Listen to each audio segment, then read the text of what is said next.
Some people don't actually know how infectious diseases spread, for example, malaria, syphilis or HIV. People don't actually know you get malaria through mosquito bites and they think it is an airborne disease like TB.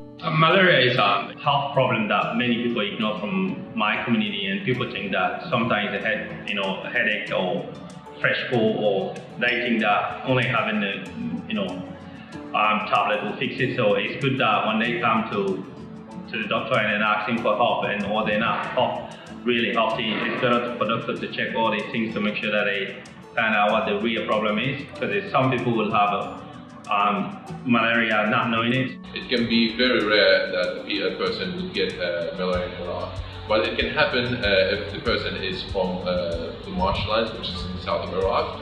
This place might have the mosquitoes that they actually carry this disease. I'm going to talk about tuberculosis. Tuberculosis is very popular in our country because of very high rates in our country as well. A lot of people got tuberculosis, active tuberculosis and latent tuberculosis, but they don't understand how to get tuberculosis. They don't know how to prevent not to get tuberculosis. That is why very important about education. TB is well known in the Eritrean community, and people know that it needs to be treated, especially if there is an active TB found. But if it is a dormant TB, they know they've got the option to be treated or not to be treated. But most of the people don't know that TB can be found or can hide somewhere in the brain or in the womb, which I personally didn't know as well. So people in Iraq have a slightly complex health system. They usually get the vaccinations for the TB, which is the BCG vaccinations, as soon as children start primary school. And people have quite an awareness about this disease, and they need getting this vaccination. TB is the most common infection in Afghanistan, and about 61,000 people get infected annually. They need to be reassured about the treatment plans because it's such a common disease back home. So reassuring the patients and also talking to them about the treatment plans and the future plans is really important. Syrians who are residing in Australia wouldn't worry much about syphilis and TB because of the high health literacy level they have, and even people in Syria with lower literacy level wouldn't worry about these diseases because of the high awareness that is built into the community. And as for Syrians in Australia who would like to visit Syria in the future, they wouldn't worry as much because of the same reasons.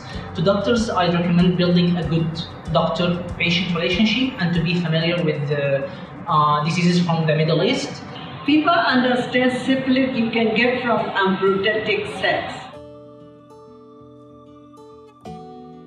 My advice to our health professionals who are helping people from Liberia, Sierra Leone and Guinea or in the West African zone, when people come around and visiting you for whatever condition they feel in it, it's likely when people go and visit back home, they come out with some problem, and malaria is something that is really, really regular in that zone. So it's better that they are questioning and asking, and to make sure that they know that what are the risks of them being affected by malaria. Because when people travel and they take vaccination, but some people stay there longer than the time of vaccination elapsed. People coming as refugees, they already experience isolation by leaving their country and their friends and family behind them and coming to a new environment.